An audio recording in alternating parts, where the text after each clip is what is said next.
Well, good afternoon, everyone. It is Wednesday, and it's 12 o'clock Central Time, and that means it's time for another session of Wednesdays with Wayne. Thank you so much for taking time out of your busy days to spend an hour or so with me. I really do appreciate it. Today, we're going to dig deeply into pricing, a pricing strategy for you. As this marketplace continues to evolve and morph and all those things that we know it's doing, we are still seeing multiple offers on properties. We're not, however, seeing multiple offers on every property.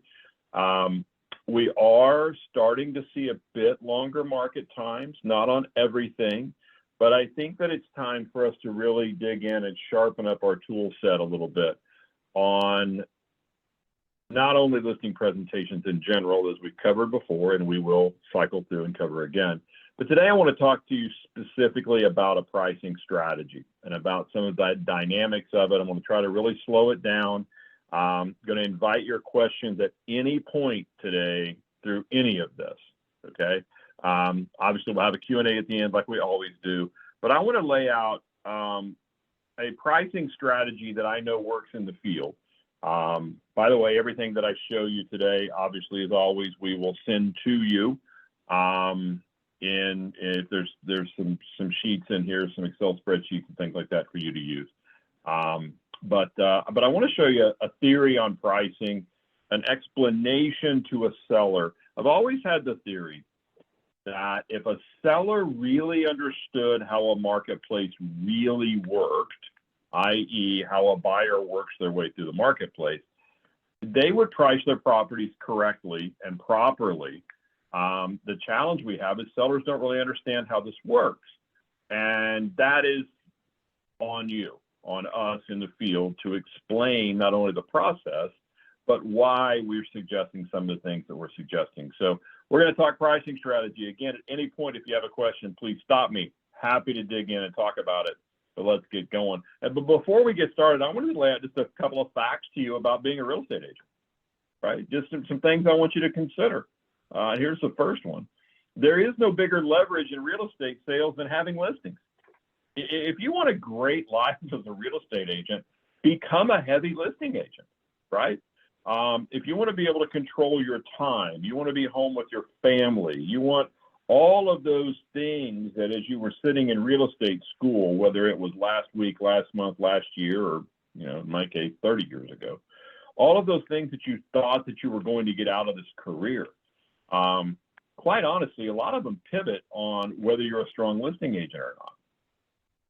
Because there's never been a viable long-term model focusing strictly on the buyer side. When buyer agency came out, all those many years ago, there were some companies that went out and said, we're just going to be a buyer's agent company. We're only going to work with buyers. They've all shuttered because the reality of real estate sales is listings are fuel. Listings are fuel for your business. And if you analyze any marketplace, here's what you're going to find. You'll find that the top agents are always more heavily skewed on the listing side than the buyer side. And then you'll look down if you just went through a list of virtually any multi-list. And then you'll see this space in the middle, this next group of agents where it's about 50-50. And then the vast majority of real estate agents, and this is a made up stat, but I don't think it's too far off. I'll say it is 75 to 80% of agents are way more heavily skewed on the buyer side of the transaction, right? These are the people that aren't doing as much business. These are the people that are scared and just working, trying a lot of different things. The people that don't really have as much of a business as they are a salesperson, okay? And without listing inventory, your business is actually subservient to the people that have listing inventory. You ever thought of that?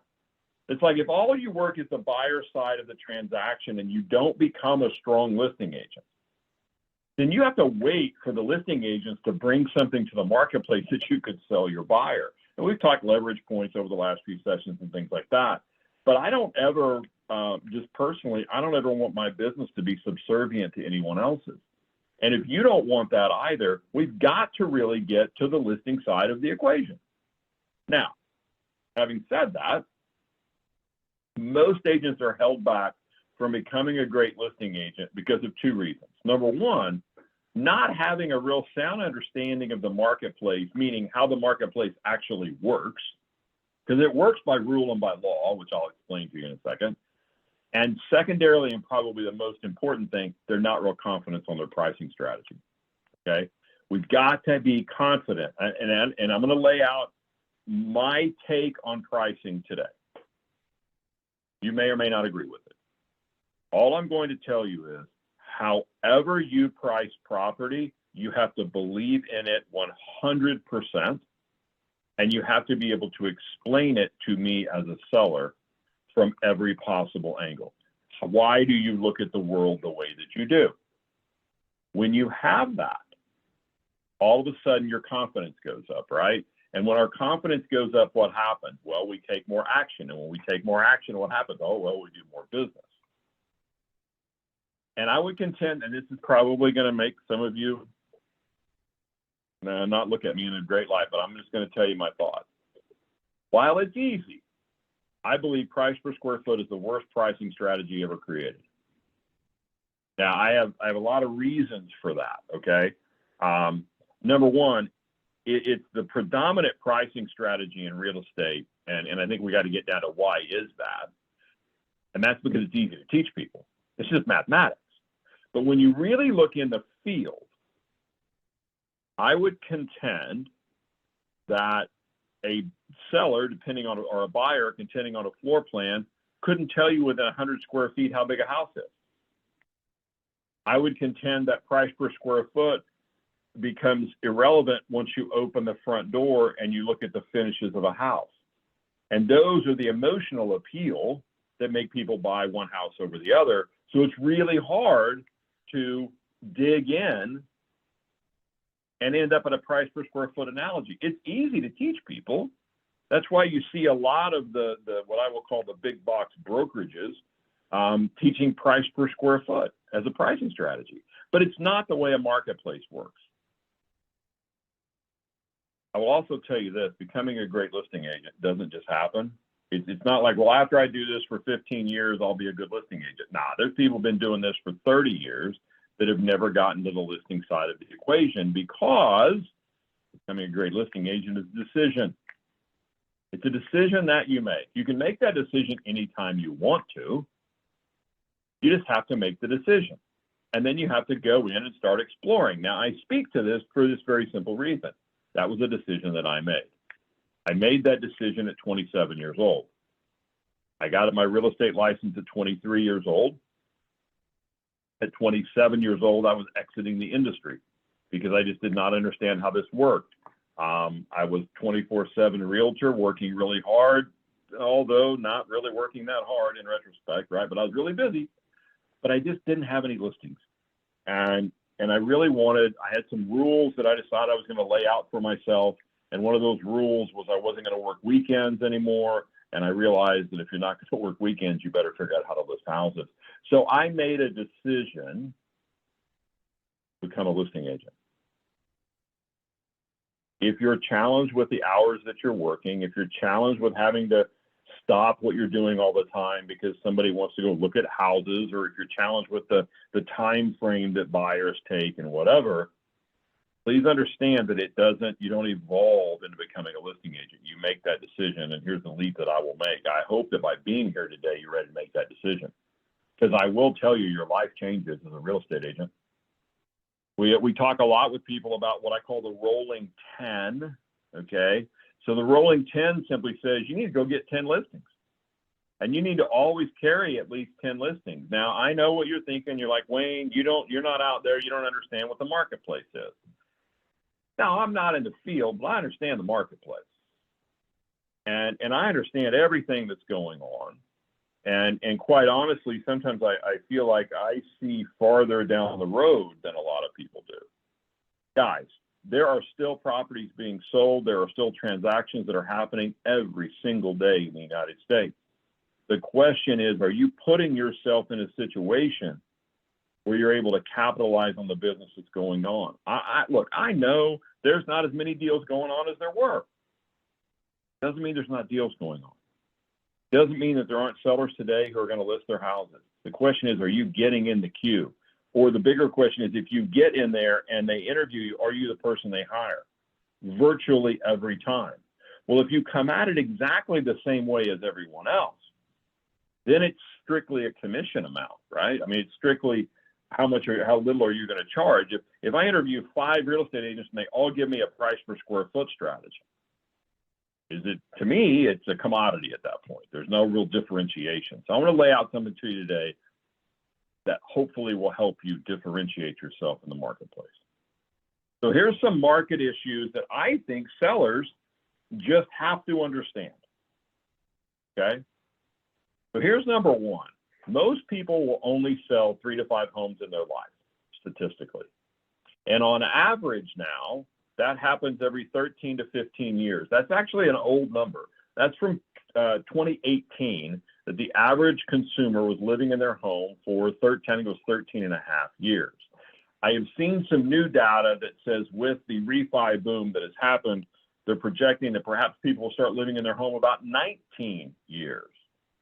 Well, if you roll the clock back 13 years from today, it was 2010.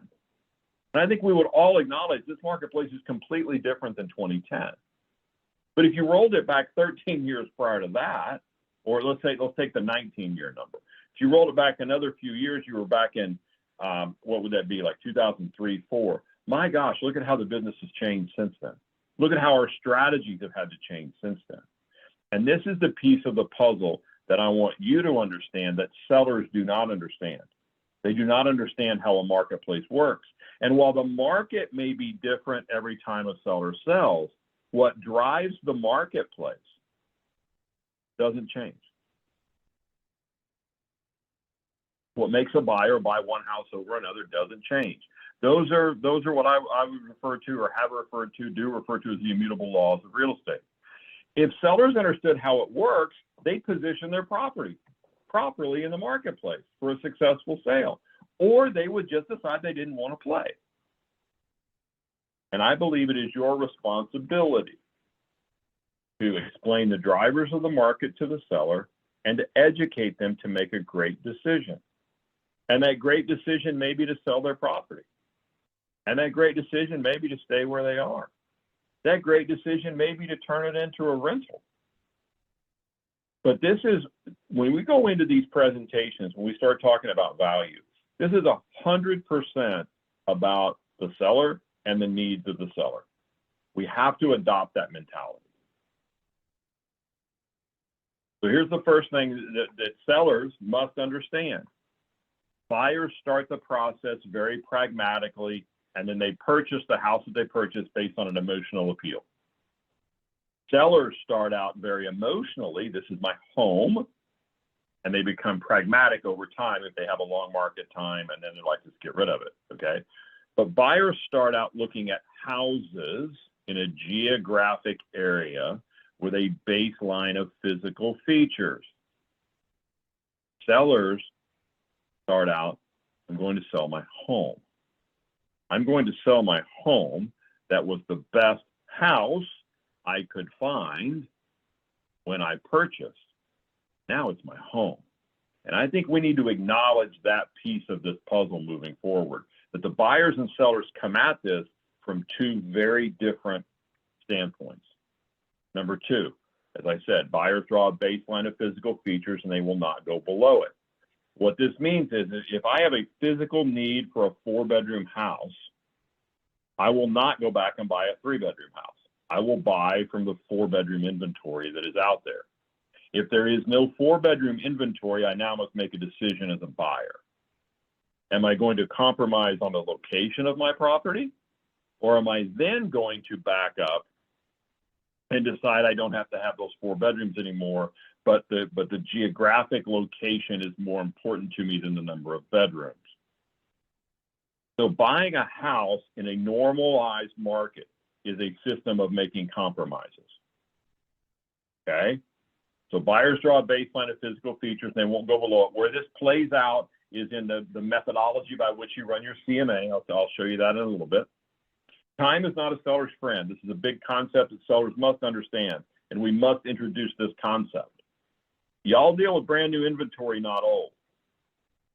And because you deal with the brand new inventory that comes on the market and the buyers deal with the brand new inventory that comes on the market, time on market becomes a huge leverage point for a seller. Now, what a seller believes is, and what you'll hear sellers say a lot, I've got plenty of time. I'm not in a hurry. It's almost like their first script they throw out. I don't have to sell my house, right? We need to be able to explain to them and show them statistically why time is not their ally. Another key point that sellers need to understand is the condition of a home needs to be at the market. Buyers will not pay you extra money for features they do not expect to see. So this is why I believe so strongly in a two-step listing process. If you've been on Wednesdays with Wayne, you know we've talked about that. We won't go down that road today because we're into the pricing part. But there are times when sellers over-improve their properties. And those features, those extras that they put in don't kick in until the second level. That's the emotional level for the buyer. But as a general rule, the condition of a home needs to be at the market. There's things buyers expect to see in various price ranges. If you have more than what I expected to see, great. That'll probably make me buy your house over another one. But I won't necessarily pay you more money for your home. Now, conversely, if you don't have the baseline features I expect to see, I'll just move on to the next one, given that there's inventory. Now, we've been in a market with no inventory. I get it. We're going to see these inventory numbers come back. And here's what I want to say to you guys today. I want you to start because I've been around this industry for a long time. Real estate agents lag in their actions. I want to keep promoting or talking to you about where this marketplace is heading, and that you need to be putting the moves in place right now for the marketplace of 18 months from now, 5 years from now, maybe forever, guys. I think there's some real tectonic shifts going on in this industry. I don't know if you all saw the news yesterday on the class action lawsuits where Anywhere has agreed to settle their portion of the class action suits for $83.5 million. If you follow the real estate news wires, it was all over the news wires yesterday. That is redefining how this thing goes, and that's why we've got to up our game. Buyers look and purchase in price brackets. This is a huge concept, and being the best house in the bracket is where we want to always position our listings. All right. Now those brackets are simply this, right? And there's not hardly anything under 100 anymore, but $5,000 brackets under 100, $10,000 brackets between 100 and 200. It jumps to $25,000 brackets 2 to 3, $50,000 brackets once you look over 3, and it actually goes up to like $100,000 brackets over $1 million. And you'll hear this in conversations if you're sensitive to it. You ask a buyer, what are you looking for? Well, I'm looking something, 150, 160, 225, 250. I don't know, 350, 400,000. I don't know, $1.1 million, $1.2 million. And so what I realized years ago was people were bracketing themselves in conversations. And being the weird analytical guy that I tend to be, I'm like, wow, they keep saying this a lot. Could this be that this is how people are doing it? And that became the baseline for the pricing strategy, because I went back and I ran tons of numbers on my local MLS, and I discovered that absolutely not only were people looking in price brackets, they were actually purchasing in price brackets. And there's some reasons for that. Only people who care if the home sells, sorry. The only people who care if any individual home sells are who? You and the seller. So it's like you guys against the world. If I hire you to represent me in the sale of the house, the marketplace doesn't really care if I sell my house as a seller. Only people who care are you and your seller. And I think you need to drive that point home in your listing presentations and specifically in the pricing. Selling homes is all about competition. Either the marketplace is helping you sell your listing or you're helping someone else sell theirs. Every single time you put a house on the market, either the people that are already out there are going to help you sell your listing or you're going to help someone else sell theirs. Now, as a seller, which place would I rather be in? Would I rather be helping the guy down the street sell his house, or would I rather have the marketplace helping me sell mine? Because there are 3 levels of selling any house, and every home that sells goes through these 3 levels. It's a key concept. Number 1, you got to have the agents excited about the house. Now, how do I get you as an agent excited about the house that I just listed? Quite simple. Where is it? What features does it have, and how much are we asking for it? And if you happen to have a buyer, you'll be excited about that house. If you don't have a buyer in that price range or looking for those features or in that part of town, you could really care less that my seller just put their house on the market. I'm really excited about my new listing, but the marketplace could care less about it. So the first thing we have to do is we have to get agents excited, and sellers must understand that regardless of where we price their property, you're not going to get every agent excited about their house. We're only going to get the agents excited that have a buyer with those physical features in that price range in that geographic location. Number 2, if we've done that properly, we will see buyers in great numbers. Now, we've traditionally called that, 8 to 10 showings in the first couple of weeks. 2021, it was like 8 to 10 showings in the first hour. We're starting to gravitate more back toward a normal thing. But if the agents are excited, they're going to bring buyers in. And then what the key is, when we check back, we're always one of the top 2 or 3 homes. Because what one buyer likes, they all like. What one buyer dislikes, they all dislike, because they're all looking at the same houses. While the faces change in real estate, the motivations of the buyer does not. I would contend that for every house that we list, the people who are buying that house are probably in the same situation that your seller was in when they bought the house. And these are the dialogues that I want you using with sellers, that I know work with sellers.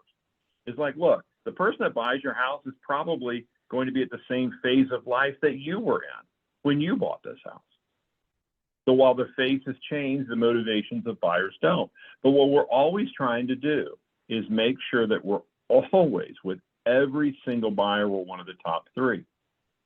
Now, time is not our friend, right? So we want to make sure we do this quickly. And we got to show them in the pricing strategy statistically why this is so important. Real estate's all about control.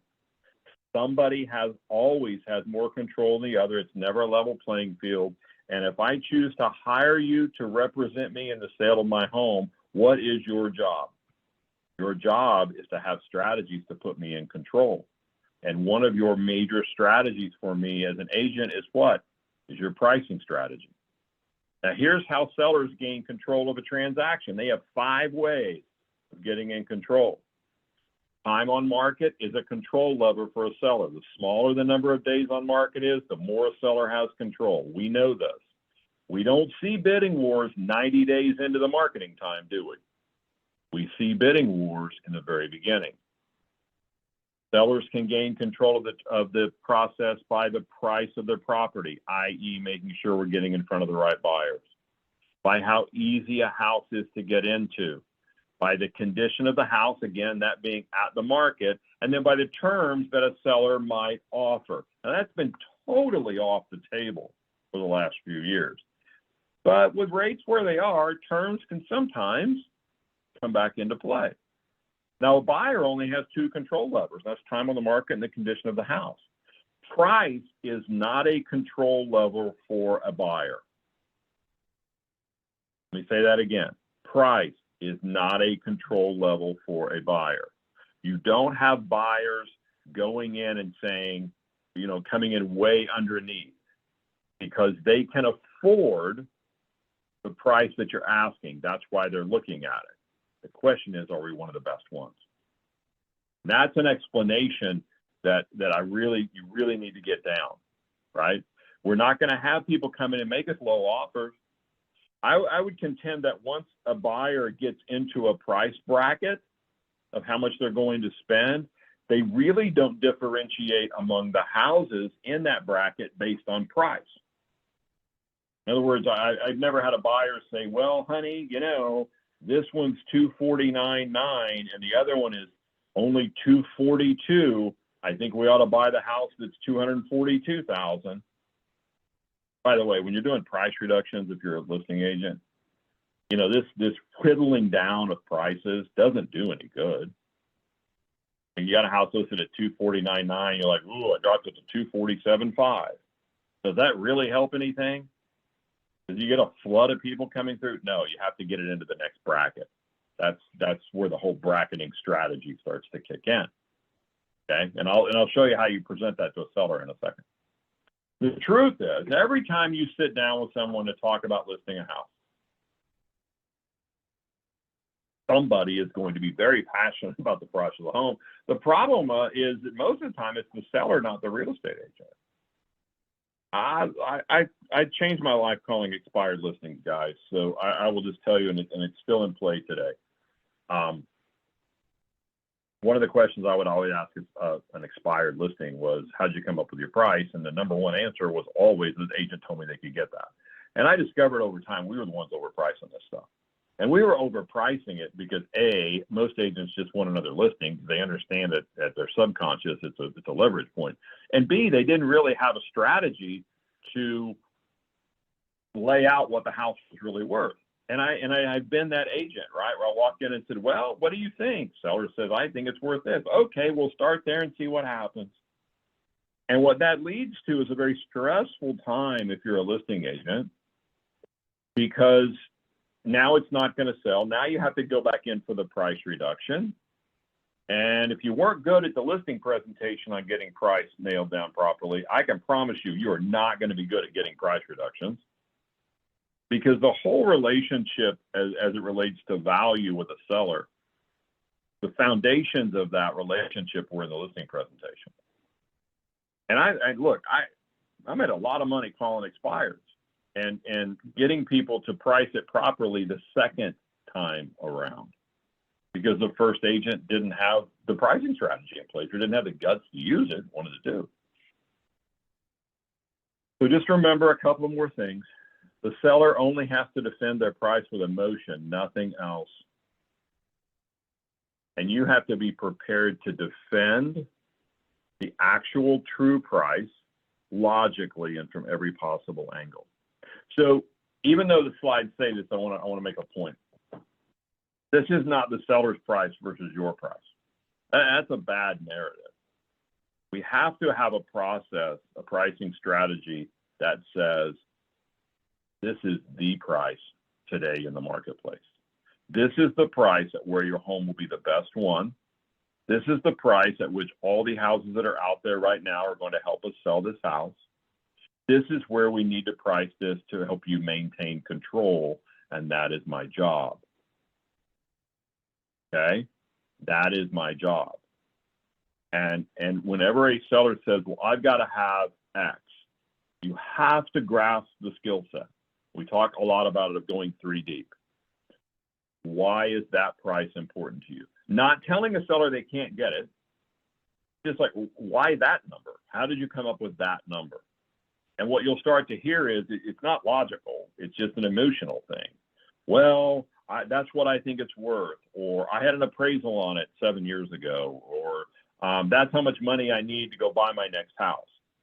Well, the buyer doesn't care how much money you need to buy your next house, right? Buyer's going to buy the best house they can find for the amount of money that they have. We either have it or they don't. Either the marketplace is helping us or they're not. And that's the theme of this pricing strategy. So here's the basic theory. Number one, because they approach the process pragmatically at what I will call the first level, every house is an average house. Okay? Every house is average. We're going to look strictly at stats and numbers based on some pretty static criteria. That's the first level of pricing any house. The extras only matter at the second level. And the second level I will define as the buyer physically going into the house. But if you mess up the first level, you never get to the second level. Okay? You never get to the second level if you don't have the first level in line with the marketplace. Because at the first level, especially in the online world we live in, right? And we've always done this as agents, you'd see a listing pop up in an area and you'd look at it and you'd go, well, there's no way that a house is worth that much in that location. And thereby, you didn't have the agent. I didn't get the agent excitement I was looking for. The agent never called their buyer, and we never got to the second level of a physical visit. I would contend that in today's world, that is exactly what happens, but the buyer does it on their own. They do it through the online portals, right? I mean, I'll guarantee you there's people that go on Zillow. I saw a stat the other day that active buyers, 29% of active buyers go on Zillow, like them or not. They go on Zillow every day. And I will guarantee you over time, buyers start to kind of figure out this gig. And they start looking and go, well, there's no way the house is worth that much money because I looked at the other one, a few months ago or whatever, and it wasn't near that. So extras only matter at the second level. So what would extras be? Extras would be a screened-in porch, a glassed-in porch, great landscaping, the fact that it has a brand new furnace, the fact that it has a brand new roof. Those all kick in at the second level. The CMA should represent a very specific type of property relating to physical features, which I've defined as level 1, in a specific geographic area. Run an incredibly large price range, giving the seller every opportunity for top dollar. I'll tell you this: if you can get it dialed in to really specific physical features, you don't even have to put a price range in your CMA. The data will aggregate itself to a bracket. I mean, I wish maybe sometime we'll just, if you guys want me to, we'll do this live case studies. That would be very interesting because I can prove this out to you statistically. All right. So we're going to run a very large price range, giving the seller every opportunity for top dollar. Again, if sellers understood how a buyer works their way through the process, they would understand the importance of accurate pricing. Your pricing model and your conversation should bring out the realities of how buyers do this. And while price is presented in a tabular format, at least in my world, right? And I'm open to any conversation y'all want to have about this. Always have supporting documentation of every property that you're going to talk about in case you need to go into detail on any of them. All right. In case you need to go into detail on anything, you are armed and ready. You're ready to have as deep a conversation on pricing as you have to have.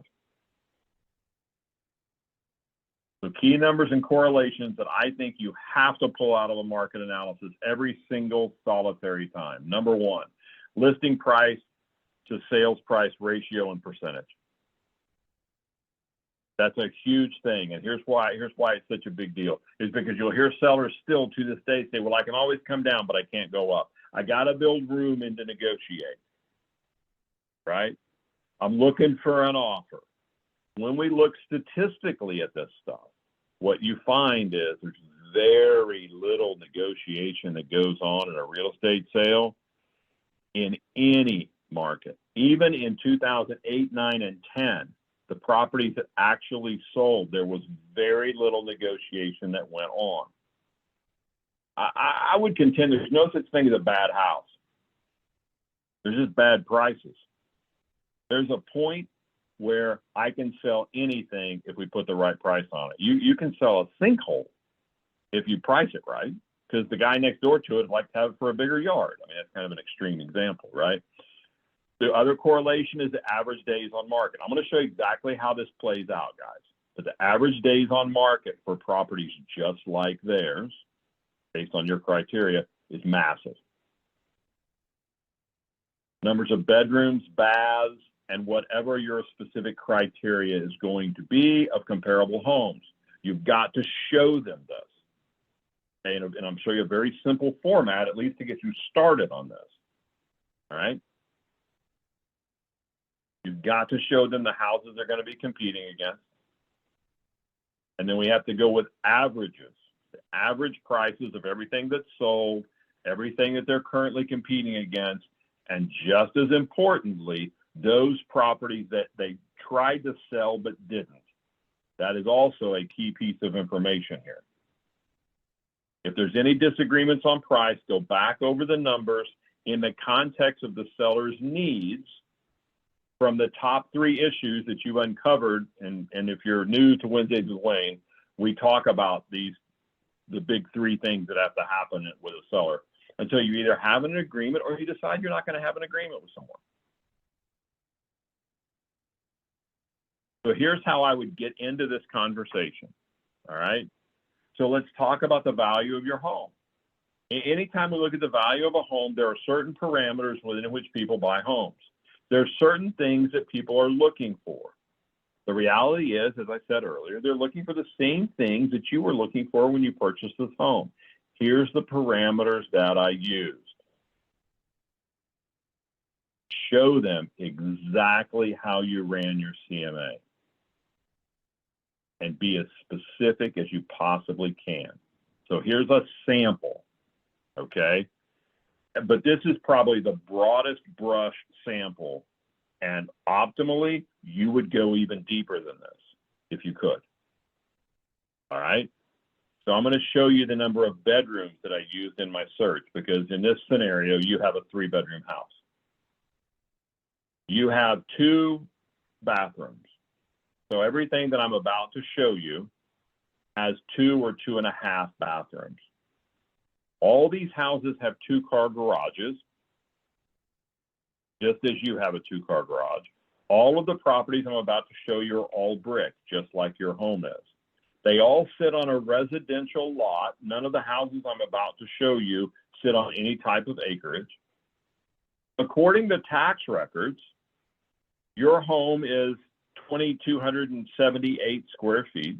So every house I'm about to show you is between 2,000 and 2,500 square feet.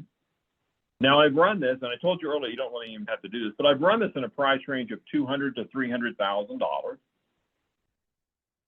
Your house is 14 years old. I've run this in a price range of 10 to 20-year-old homes, and I have on here SE Glendale, and that's just Springfield, Missouri specific.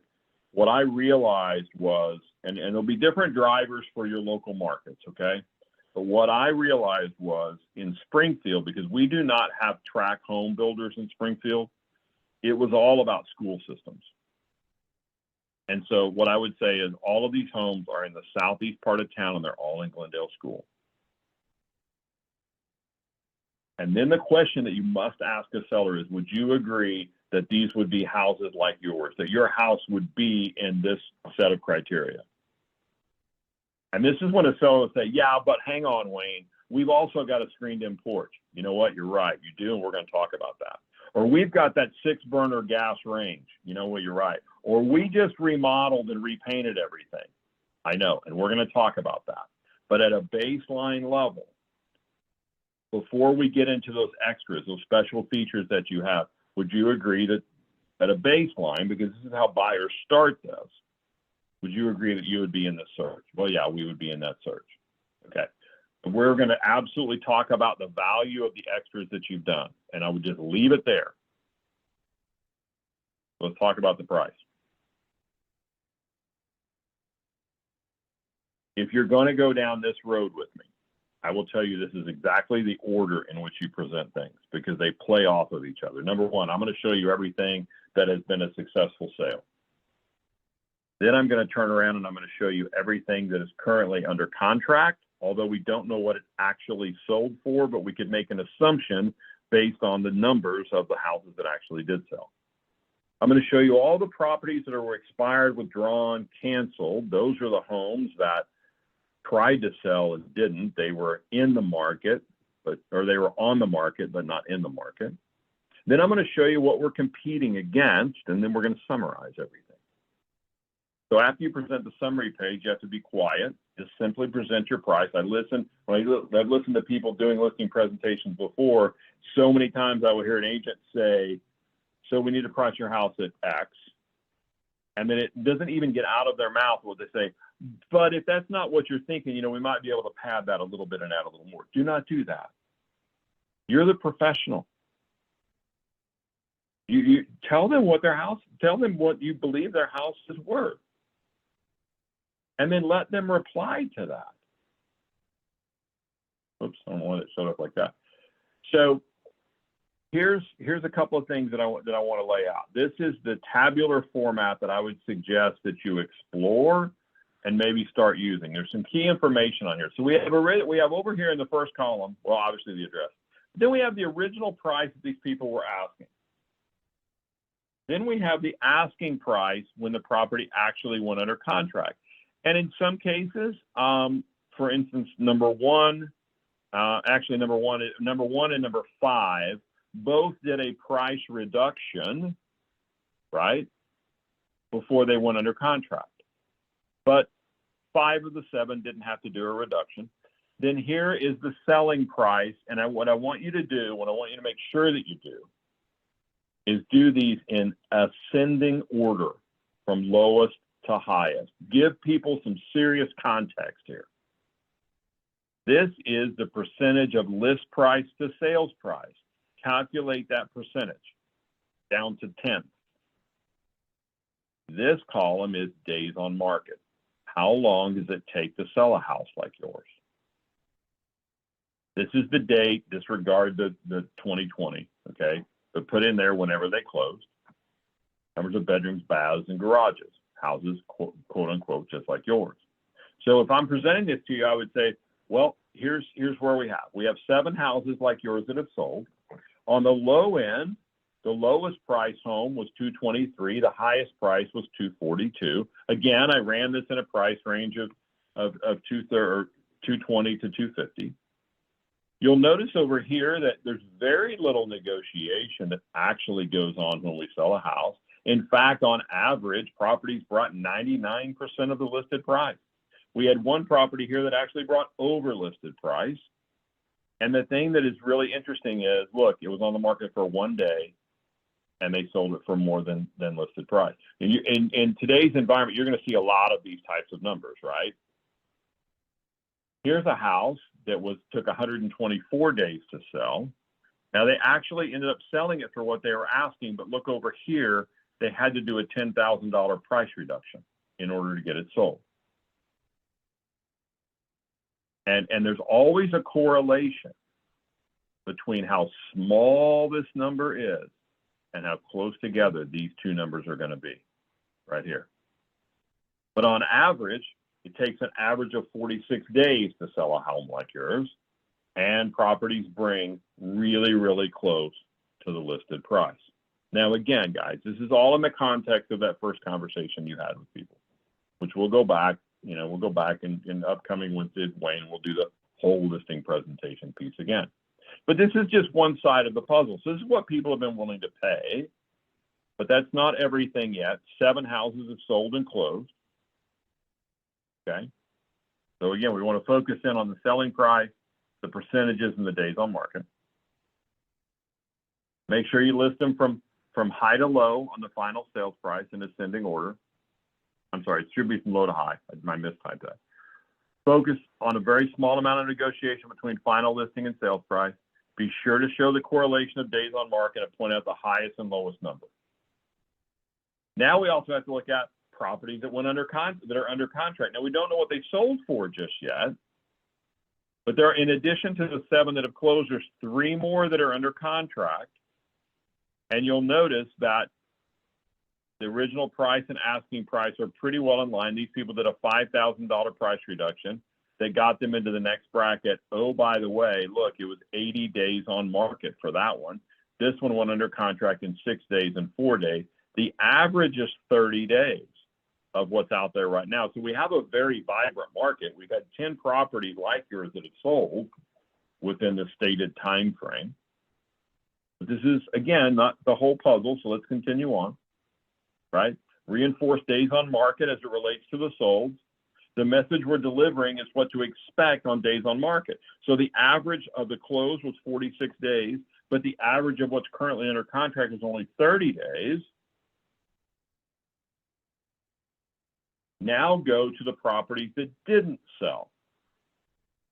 And guys, you'll find this almost every time, right? What you're going to find is the asking prices of all of these properties are way higher than the houses that actually sold. And look at the days on market of these houses. So these were houses that were on the market, but not in the market. Actually, and you'll be able to do this a lot with people, like these two houses at 180 days and 120 days. Gosh, guys, if we roll the clock back 180 days, all of these houses, right, in a 6-month time frame, all of these houses sold, plus these three went under contract while these people were sitting there trying to sell their home.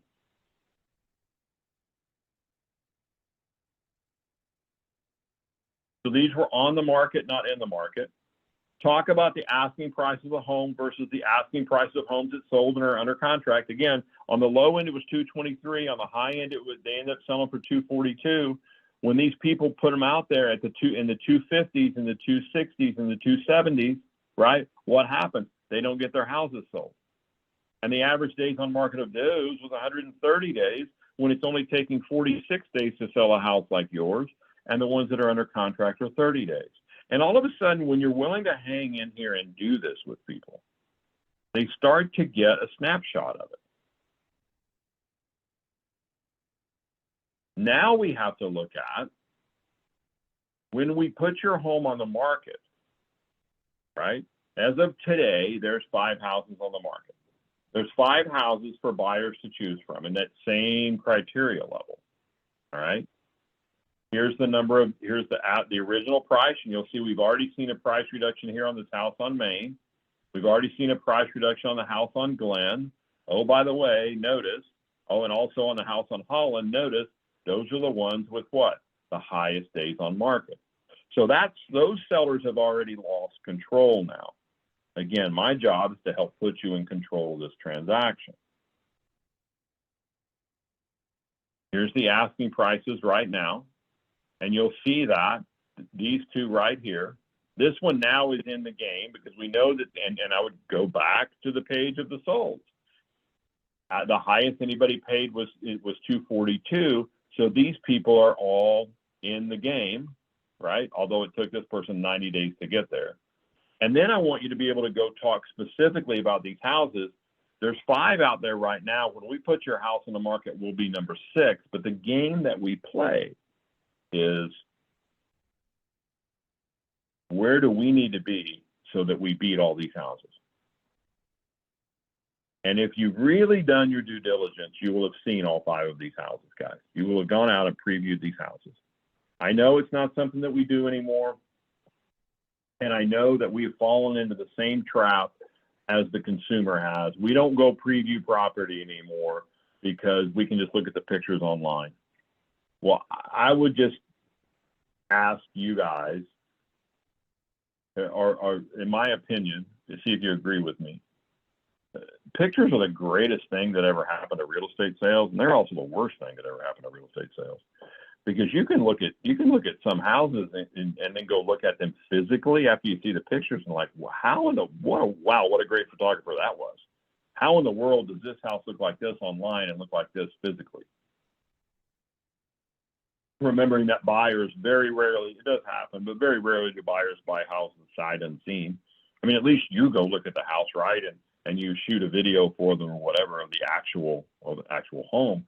That all kicks in at the second level. We just want sellers to understand this snapshot that really there's 5 on the market, but the reality is we're only really competing against 3. And I've been on all 3 of these houses. And so let me talk specifically about which one is the strongest competition for you. Right? And you can go specifically and perhaps and say, the house on Johnson, they're 249. They've been on the market 45 days.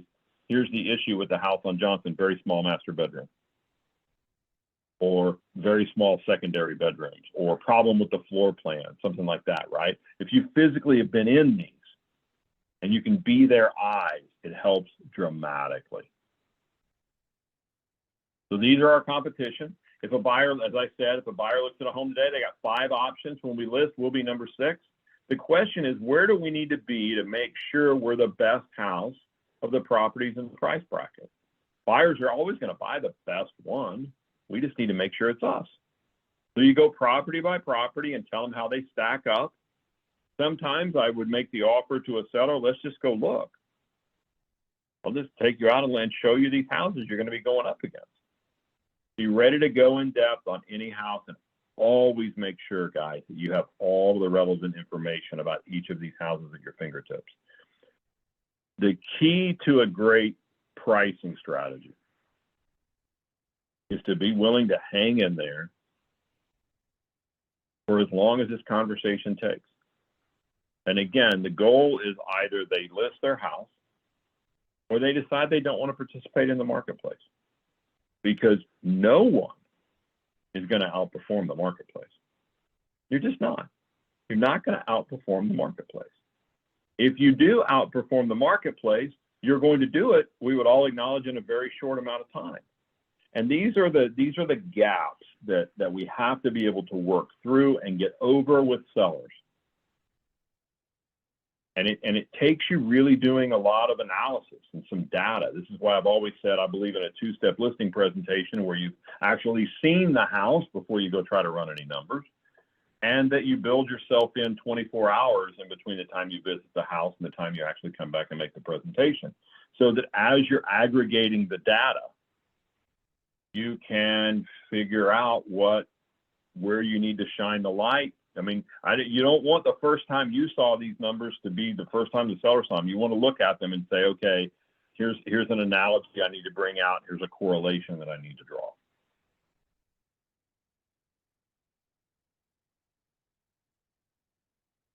And then we're just going to go to a summary page. So I would say to you, so to sum this up, okay, there have been 7 houses that have sold, and they've sold for an average of $236,200. There's 5 on the market right now, and the average asking price of those is $249,400. There are 3 that attempted to sell but didn't, and their average asking price was $268,100. I'm going to suggest that we price your house at, and this is where I want you to understand. While this is static, your dialogue at this point could change. The averages are what the averages are. The averages are the first level. I might suggest to you where we need to price your house is $249,900. And that's going to be skewing it more heavily on what is currently on the market for people to select from versus what the historical sales have been. Still want you to run the historical sales number. I still want you to talk to them about that. But in some marketplaces, as we've seen, we need to be pricing more in harmony with what's out there and making sure that we beat the houses that are out there. When marketplace shifts, we may have to go back and price more on historical data. I may tell you $249,900 because I know you can beat those 2 houses that are out there. And we did see $242,000, i.e. the bracket, being a number that people were able to get. Now, again, this is all in the context of the beginning of the conversation. What are you thinking the price of your house is? Well, I think my house is worth $260,000. Okay, how did you come up with $260,000? Why $260,000? Well, that's just what I think it's worth. And I got to build some room in to come down, right? I know the market's hot, Wayne. I know that I can create all of these scenarios. Well, hold on, because the average asking price of the things that didn't sell was $268,000. And I want you to be confident enough in whatever number you tell the seller that you're passionate about that number. There's advanced dialogue. We don't have time to get into it today, but depending on how this is received with the seller, depends on where you go. But I will tell you this, guys. Your confidence in the way that you ran your numbers, your confidence in presentation of those numbers will serve you very, very well in this marketplace and every marketplace moving forward. This has always been, to me, the biggest deal with sellers. And there are people out there who would tell you that prices have gotten too inflated and we're going to reach a point, or we're going to go into a mode. I don't know that I agree with this, but I'm going to tell you the theory is out there that we may be starting to have really serious conversations with people about how their house wouldn't be worth what they paid for it. Now, I don't think that's going to happen, but I'd be armed for it. And I'd be willing to have that conversation if that were the case. The question is, are you willing to have that conversation with someone? I could tell stories ad nauseum about using this pricing strategy, and laying out people's options for them. After this one gentleman said to me, he said, I could never sell my house for that. It was an expired that I had called just a few years ago, actually, just kind of as a test. And he said, I could never sell it for that. And I said, but do you see the methodology? He said, I'm not arguing with your number. I don't like it, but I could never sell my house for that. And I said, well, let's talk about your options. Do you want to rent it? And in this case, they'd already moved. They'd already bought another house, right? And so we want to get to a point where that's the dialogue that you'll have with people. I don't like your price, but I can't argue with you about it. I understand how. You'll also have a lot of sellers say, is this the way this works? Yeah, this is really the way it works. These are the rules of the game. Buyers are very pragmatic. They're going to buy the best one. Our job is to position you as the best one. Please understand that the only people that care if your house sells are me and you. All those little things that we drip in, because this is the reality of a real estate market. It's the reality of selling someone's home for them. And you'll have sellers go, I never knew this how it works, but it makes a lot of sense. And when you have that ability to have that conversation, you're willing to have it, you have the confidence to have it, your whole real estate life changes. So in closing, I would just say this: once they have an understanding of the market and they know how it works and they know where they fit in, then you don't need to close on someone. They know that you're somebody they ought to deal with. So I would simply close like this, if this is even a closing line. I would welcome the opportunity to help you in the sale. Do you feel the same way? Would you like for me to help you? Is there any reason we wouldn't go ahead with it? Are we ready to move ahead? Anything we need to do before you get started? Do you want me to handle the sale? And then there you go. Because the truth is, no amount of marketing that you do, no Facebook posts, no videos, no drones, no anything will fix a bad price on a house. One of the biggest lies in real estate ever has been location, location, location. It's price, price, and price. Location is a stagnant. You can't pick houses up and move them around, so location just is. The only variables we have in real estate are the condition of a property and the price that someone is asking for that property. And one is a factor of the other. The problem is that condition runs out at some point, and better condition doesn't matter anymore. And price is the ultimate leverage point. After you have an agreement, now it's time to present your marketing plan, which really isn't marketing. It's just an explanation, a deeper explanation of how this works and how we need to be positioned. And most importantly, and this is the biggest value proposition you could ever have to a seller, is how to communicate during the process, how we're going to communicate. So there's a deeper dive on the pricing. I'm going to open up for questions in just a second. I want to talk to you just briefly about this next session that we're going to do. I have a different perspective on real estate sales than most, because we deal with people all over the country in various marketplaces. And I know I'm a broken record, guys. I get it. But I'm going to tell you that I see where we're going in this industry. And this industry is going to belong to the true business people. And then more specifically than that, I will tell you that this thing is getting ready to run down two rails. And rail number one is online and social media. Now, interestingly, statistically, people still say, or the NAR study would tell you that less than 2% of the buyers and sellers say that they find their agent via social media. I don't think that means that social media doesn't work at all. I know it works. I have clients crushing social media.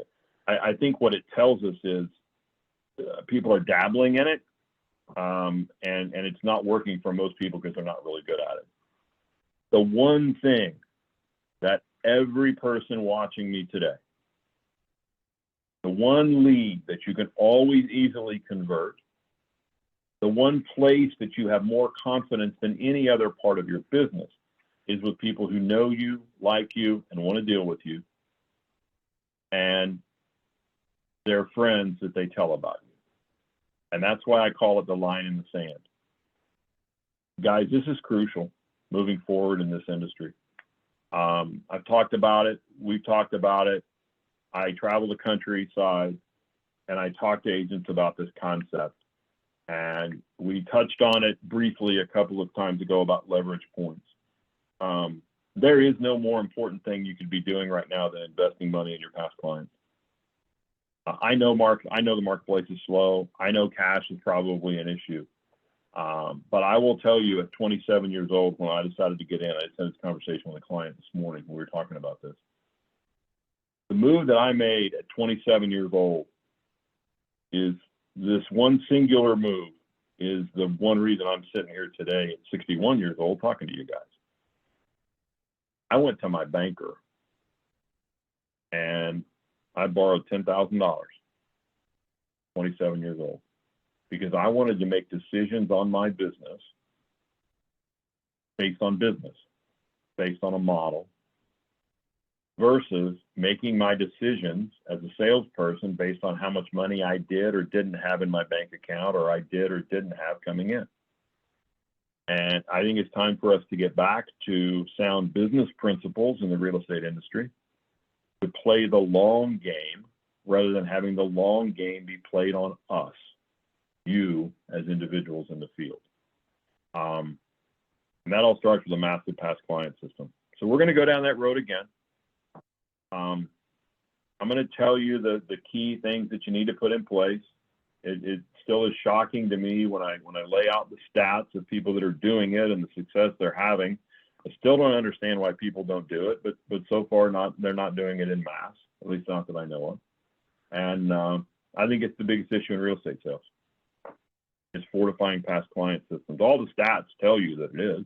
And so we're going to deal with it again on September the 20th. We're going to go down that road yet again of past client systems. So, and working by referral. As always, any information, any forms that you need, whatever, WayneFrederick.com. You can get a hold of Maddie or myself, admin at STF Consult, Wayne at STF Consult. That's my cell number if anybody wants to call me. Happy to talk about everything. And with that, I will now open it up for questions. I see we have something in the Q&A there, Mads. We do. They would like to know if you could repeat what you said about location, location, and location.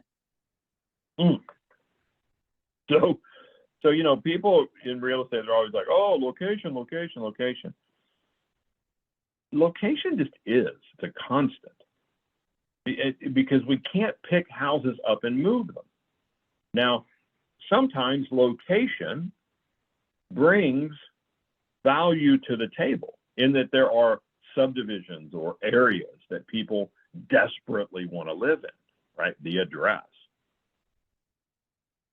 But they're still going to buy the best house they can find at that address, or in that subdivision, in that part of town, that adjacency to whatever, right? You can't pick these things up and move them. And that's why I've said, well, location just is. Now, that's a marker, and that's how we start establishing value. But it doesn't make your house worth more money. There's all these things that sellers, or consumers, I guess I should say, by default, try to tag a value to. You know, one of the classics is, well, I don't have to sell this. Well, hold on. I mean, if you had to sell it today, it doesn't make it worth less, right? And if you don't have to sell it for 3 years, it doesn't make it worth more. It's worth what it's worth today based on what else I could replace it with. And it doesn't matter what houses are selling for in another market or what houses are selling for in another part of town, because that's not where your home is. Your home's right here. So we have to use these very static ways of establishing value. And so that's probably, I don't know if I explained what I was talking about or not, but price what sells houses. I mean, if we're really honest, marketing really doesn't sell houses. You get it priced right, it'll sell. We see this all the time. And in fact, you get it priced right and you'll have a bidding war. And we went through a marketplace in 2021 and the first half of 22 where even if you didn't have it priced right, you'd probably have a bidding war. And everybody felt really smart. That's over. Buyers have a little bit of leverage now. They're starting to use it, right? We're not seeing, you might see multiple offers, but you're not seeing multiple offers at 20,000 over, and you're not seeing buyers waive inspection clauses, and you're not seeing them waive appraisal contingencies. Those things have worked their way back in.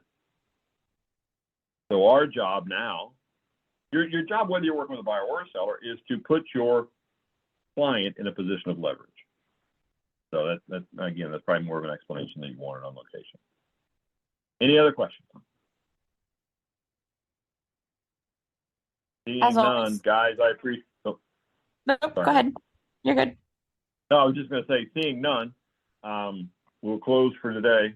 Maddie will send you the forms that we referenced here today, specifically just the spreadsheets. And please, if you go down this road, I love talking about this with people.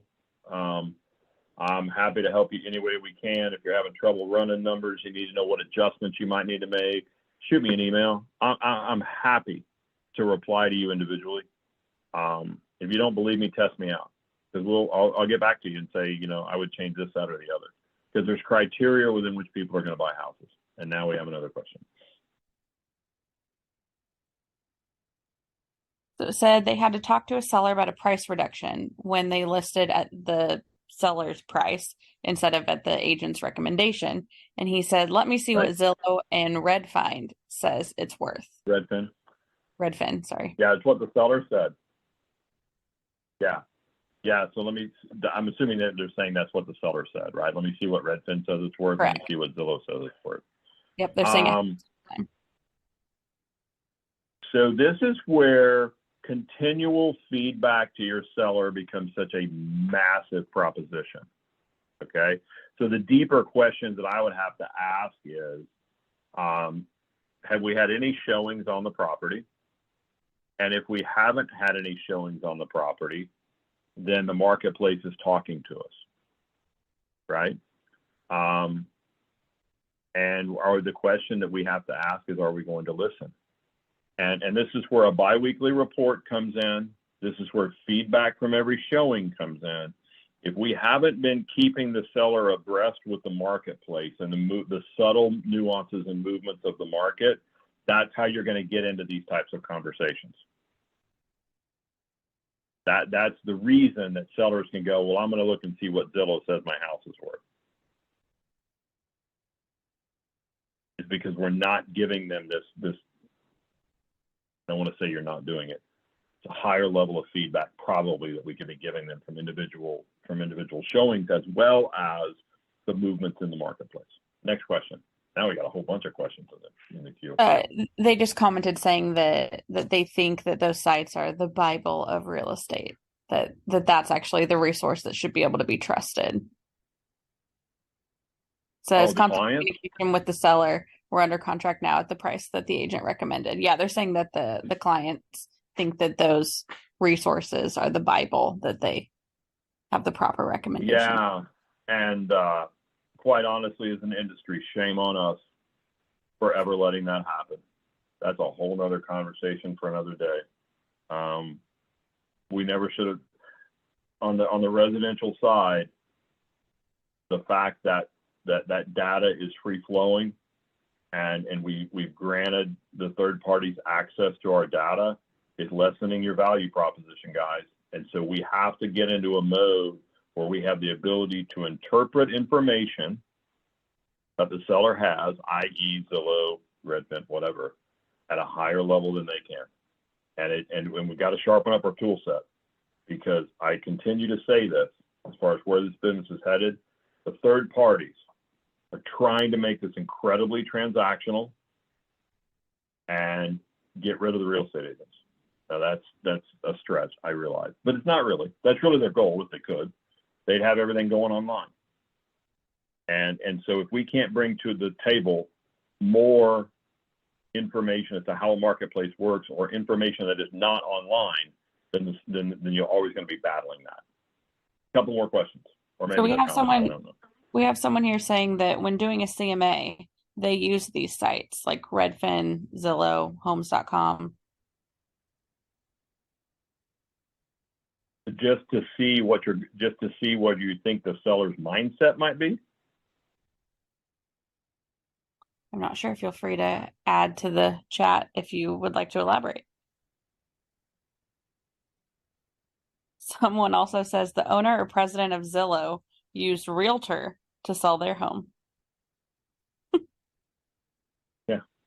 Interesting. Shocker. So I don't. Sorry, they used a realtor to sell their home. Yeah, I mean, do you need to go out to those sites and take a look at what Zillow might, so you kind of know what you're walking into? Sure, that's fine. You wouldn't use Zillow as a pricing strategy, personally. Says they're using them to compare pricing. That would lead into a much longer. I would love to hear about that. That would lead into a much longer conversation than I have time for today. There's probably a strategy in there somewhere. If we could figure out and there'd be a lot of data research, right? What's the disparity between the valuation on a Zestimate on a house versus what it actually ended up selling for? I don't know. I mean, you got to figure if the Zestimates were really accurate, Zillow would still be in the buying game, wouldn't they? Instead of getting their rear end handed to them when they started buying houses. Anyway, those are conversations for another time. So, guys, thank you so much. We really appreciate you. Feel free, seriously, to send me an email on any of these topics, and we'll get a phone call going, and we'll talk about this stuff, because this is a very interesting time in our industry. Things are changing. They're changing very quickly, and I want anybody that I engage with to be prepared for the changes that are coming down the pike. So thank you very much for your time. Hope you have an outstanding day. We'll see you in a couple of weeks. Bye-bye.